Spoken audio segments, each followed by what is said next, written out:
Aqui está sigue cambio de dirección en conexión con construcción rotonda Misa de Playa.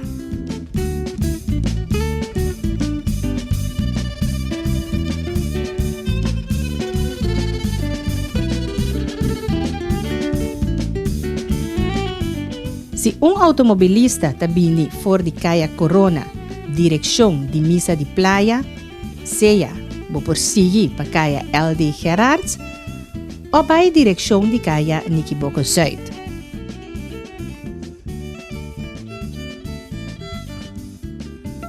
Se é automobilista vindo for de calle Corona, que drenta calle Niquiboco Norte, é mestre lora rondode e rotonda para depois é drenta calle Niquiboco Norte.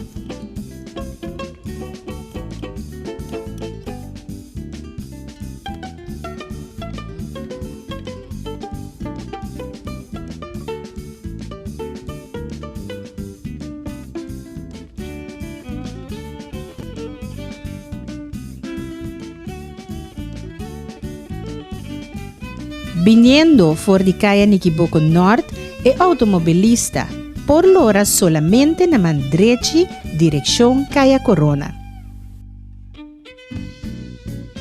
Não te permite automobilista não viniendo for de rotonda de Misa de Playa, lora na man Rubés e drenta calle Simón Bolívar.